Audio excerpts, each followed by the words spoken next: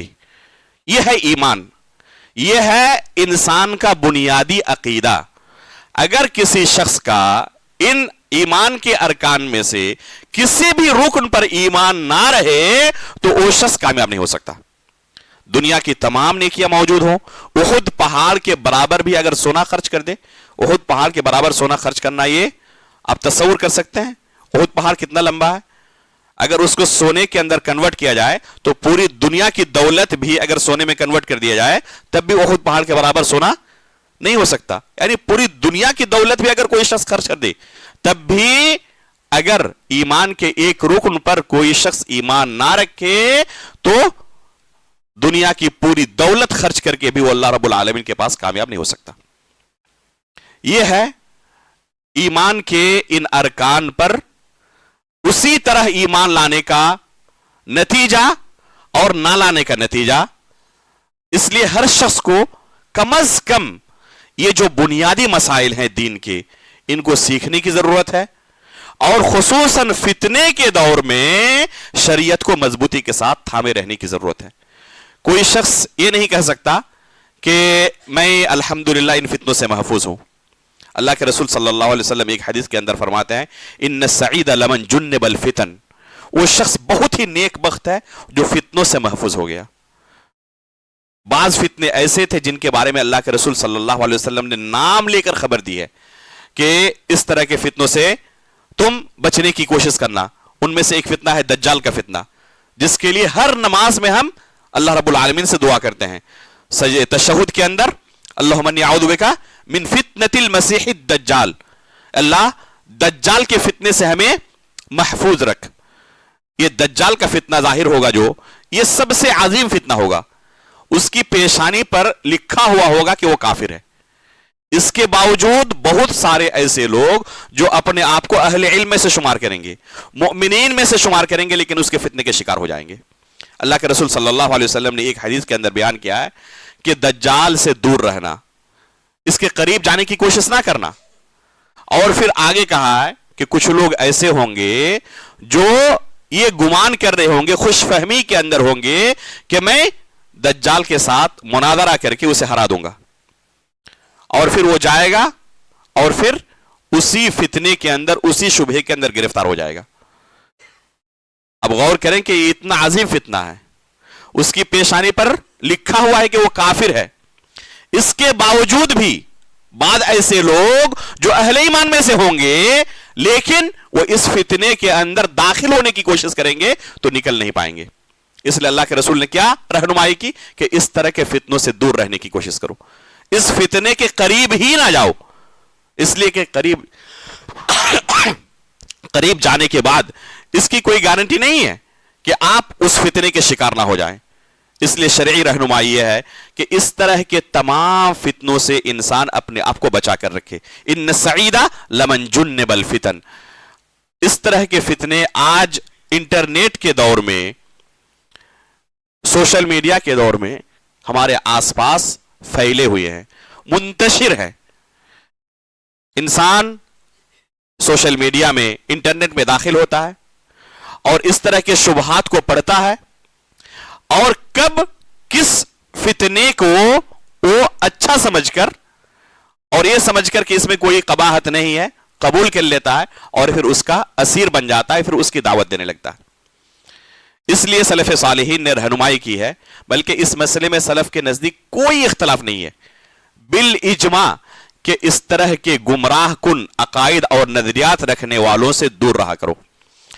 بعد سلف صالحین سے منقول ہے، ان کے پاس منحرف افکار کے لوگ آتے اور کہتے کہ ہم آپ سے ایک جملہ کہنا چاہتے ہیں، ایک بات میری بس سن لیں، تو کہتے تھے کہ ایک حرف بھی آپ سے سننا ہمیں گوارا نہیں، اپنے کانوں میں انگلی ڈال لیتے، پتا نہیں کب کون سی بات آپ کی میرے دل کے اندر بیٹھ جائے اور پھر میں شبہے کا اور فتنے کا شکار ہو جاؤں۔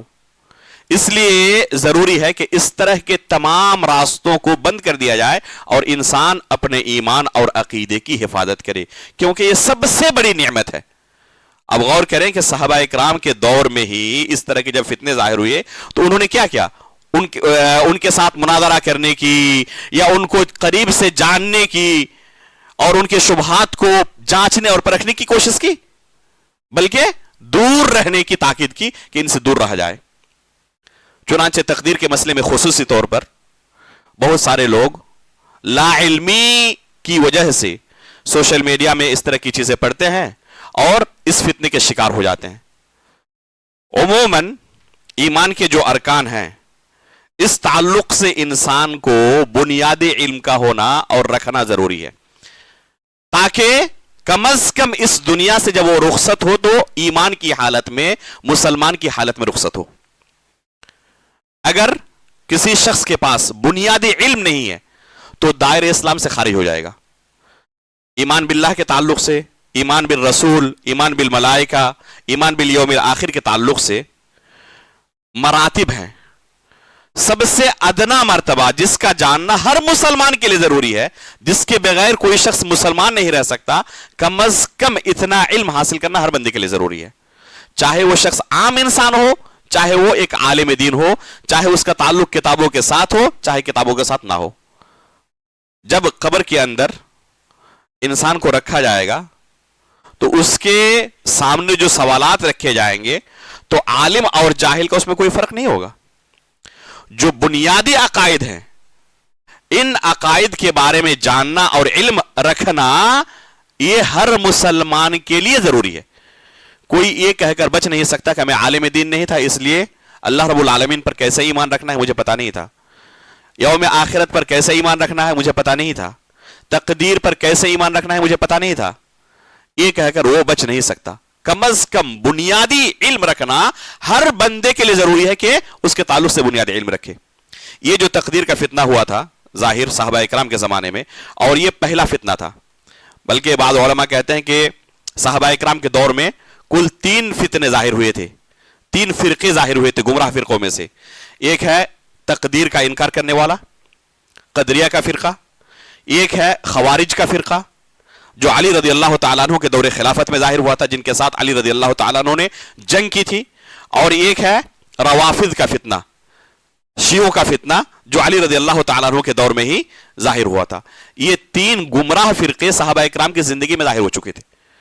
ان میں سے صحیح مسلم کی اس پہلی روایت میں قدریہ کے فرقے کے بارے میں امام مسلم رحمہ اللہ نے بیان کیا ہے کہ یہ فتنہ صحابہ اکرام کی زندگی میں ظاہر ہو چکا تھا، جو کیا کہتے تھے ان الامر انوف واللہ قدر، کہ ہر چیز ظاہر ہونے کے بعد اللہ رب العالمین کو اس کا علم ہوتا ہے اور تقدیر نام کی کوئی چیز نہیں ہے۔ اب غور کریں کہ کتنا خطرناک جملہ ہے یہ، ان الامر انوف واللہ قدر، کہ ظاہر ہونے کے بعد اللہ رب العالمین کو اس کا علم ہوتا ہے. ایک شخص مثلا یہ مسجد بنی ہے, اس مسجد کے بننے سے پہلے اس کی کتنی پلاننگ ہوئی تھی, اس کی تخطیط ہوتی ہے, کس انجینئر کو بلائیں گے, کون سی زمین ہوگی, کتنا پیسہ خرچ ہوگا, کس شکل و صورت میں اس کو ہم بنائیں گے, اس کی پوری تخطیط کرنے کے بعد پھر اس میں انسان کام کرنا شروع کرتا ہے, اور پھر تخطیط کے بعد یہ چیز ظاہر ہوتی ہے. کیا یہ ممکن ہے کہ پہلے سے کوئی پلاننگ ہونا اور اچانک یہ کوئی چیز ظاہر ہو جائے؟ اگر اچانک ایسی کوئی چیز ظاہر ہو جائے تو اسے اس طرح متقن اور محکم انداز میں پورا کرنا ممکن نہیں ہوتا. اللہ رب العالمین کے لیے یہ کتنی توہین کی بات ہے یہ کہا جائے کہ اللہ رب العالمین کو کوئی چیز ہوگی اس کے بارے میں پہلے سے پتا ہی نہیں تھا, اور جب وہ چیز ہو گئی تب اللہ رب العالمین کو اس کا علم ہوا. ایک عام شخص کے لیے بھی کوئی شخص یہ کہنا گوارا نہیں کرتا کہ مثلا وہ کوئی کام کر رہا ہے تو بغیر کسی پلاننگ کے کر رہا تھا. یہ پاگل جو ہوتے ہیں وہ ایسے کام کرتے ہیں جن کی کوئی پلاننگ نہیں ہوتی ہے. ایک چھوٹا بچہ ہوتا ہے جو بغیر کسی پلاننگ کے کوئی کام کرتا ہے.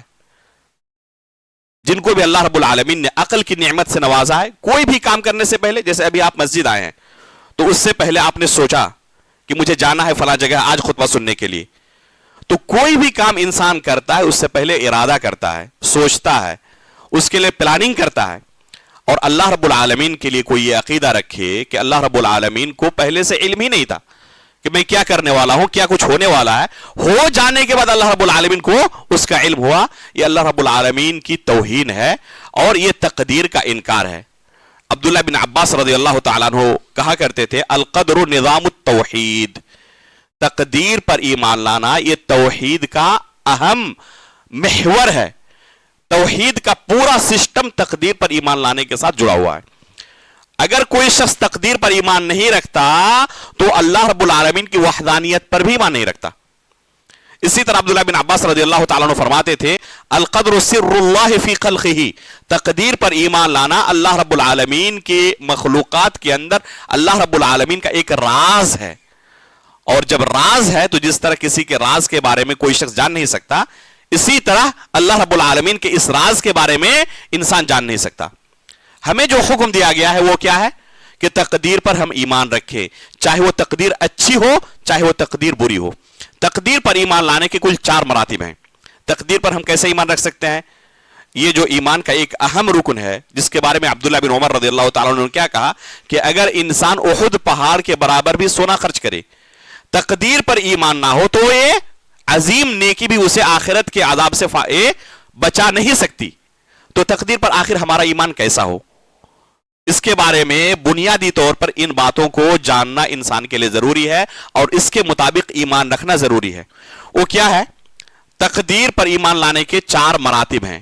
پہلا مرتبہ یہ ہے, یہ عقیدہ اور ایمان رکھنا کہ ہر چیز جو اس دنیا کے اندر ظاہر ہو رہی ہے, قیامت تک جو کچھ ہونے والا ہے, اللہ رب العالمین کو اس کے تعلق سے پہلے سے علم ہے. ان اللہ قد احاط بكل شيء علما, اللہ رب العالمین نے قرآن کریم کے اندر کہا ہے کہ ہر چیز کے بارے میں اللہ رب العالمین کا علم پہلے سے محیط ہے. آیت الکرسی جو آپ پڑھتے ہیں اس کے اندر کیا پڑھتے ہیں؟ اللہ لا الہ الا هو الحی القیوم لا تأخذه سنة ولا نوم له ما في السماوات وما في الارض من ذا الذي يشفع عنده الا باذنه يعلم ما بين ایدیہم وما خلفہم ولا یحیطون بشیء من علمہ. اللہ رب العالمین جو مستقبل میں ہونے والا ہے, جو ہو چکا ہے, ہر چیز کے بارے میں پہلے سے جانتے ہیں.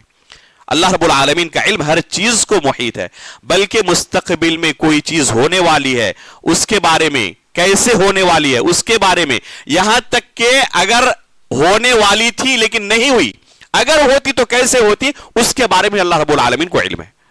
اگر ہوتی تو کیسے ہوتی, تو اس کے بارے میں بھی اللہ رب العالمین کو اس کا علم ہے. یہ ہے پہلا مرتبہ تقدیر پر ایمان لانے کا کہ اللہ رب العالمین کو ہر چیز کے بارے میں باریک بینی کے ساتھ, تفصیل کے ساتھ پتا ہے پہلے سے. ایسا نہیں کہ اجمالی طور پر صرف اللہ رب العالمین کو پتا ہے اور تفصیل کے ساتھ پتا نہیں ہے. اگر کوئی شخص یہ کہے تو تقدیر پر ایمان لانے والا نہیں ہوگا. تو یہ پہلا مرتبہ ہے، یہ عقیدہ اور ایمان رکھنا کہ اللہ رب العالمین کو ہر چیز کے بارے میں پہلے سے علم ہے. دوسرا مرتبہ یہ ہے کہ قیامت تک جو کچھ ہونے والا ہے، آسمان و زمین کی پیدائش سے 50,000 سال پہلے اللہ رب العالمین نے لوح محفوظ کے اندر اسے لکھ دیا ہے. جو کچھ ہونے والا ہے 50,000 سال پہلے اللہ رب العالمین نے لوح محفوظ کے اندر اسے لکھ دیا ہے. یہ ہے دوسرا مرتبہ.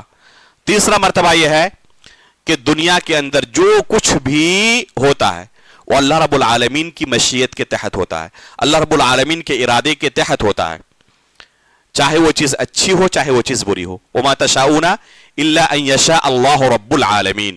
اسی طرح اللہ رب العالمین نے کہا ہے فعال لما یرید، جو کچھ اللہ رب العالمین چاہتا ہے انجام دیتا ہے.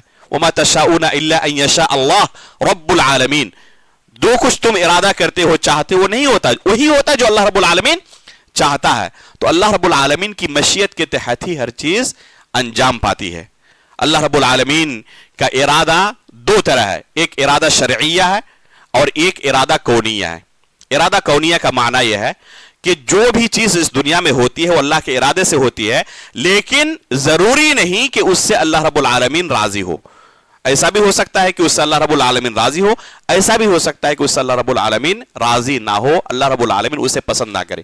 مثلا کوئی شخص جھوٹ بولتا ہے، کوئی غیبت کرتا ہے، کوئی چغلی کرتا ہے، کوئی قتل کرتا ہے، کوئی کفر کرتا ہے، یہ بھی اللہ رب العالمین کے ارادے اور اس کی مشیت سے ہو رہا ہے، لیکن اللہ رب العالمین اسے پسند نہیں کرتا. یہ ہے ارادہ کونیہ. اور ارادے کی دوسری قسم ارادہ شرعیہ. مثلا جو نیکی کے کام ہیں، نماز پڑھنا، تسبیح پڑھنا، قرآن کی تلاوت کرنا، صدقات و خیرات کرنا، یہ تمام نیک کام جو ہیں وہ اللہ رب العالمین کے ارادے سے ہو رہے ہیں اور ان کاموں کو اللہ رب العالمین پسند بھی کرتا ہے.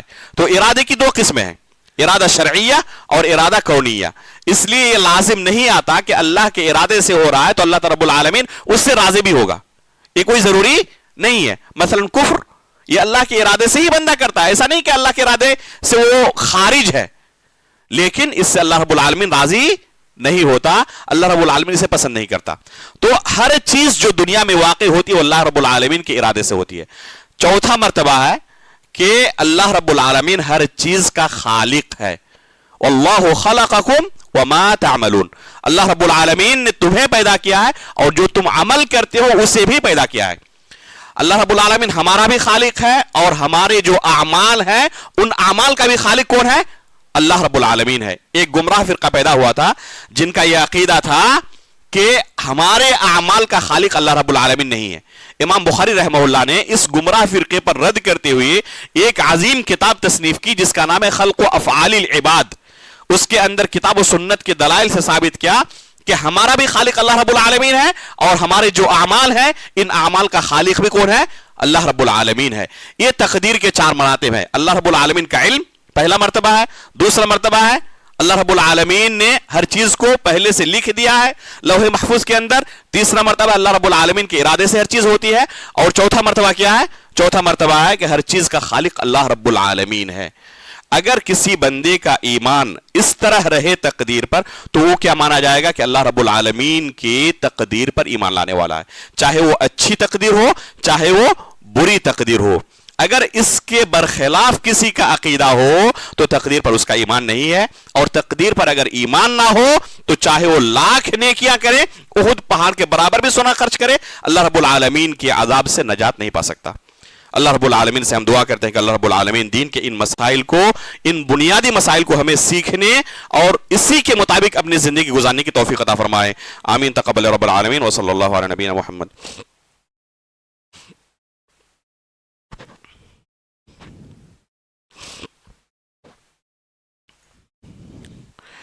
الحمدللہ رب العالمین والصلاة والسلام علی رسولہ محمد وآلہ وصحبہ اجمعین. اشہد ان لا الہ الا اللہ وحدہ لا شریک لہ واشہد ان محمدا عبدہ ورسولہ. اما بعد. تقدیر کے مسئلے کے اوپر جب بھی بات کی جاتی ہے شیطان لوگوں کے ذہنوں میں آ کر ایک وسوسہ پیدا کرتا ہے کہ جب ہر چیز اللہ رب العالمین کے ارادے سے ہو رہی ہے، چاہے وہ اچھی ہو یا بری ہو، چاہے وہ گناہ کا کام ہو یا نیکی کا کام ہو، تو جب ہم کوئی گناہ کا کام کریں تو پھر اس پر سزا کے وہ اللہ رب العالمین دے گا. حقیقت میں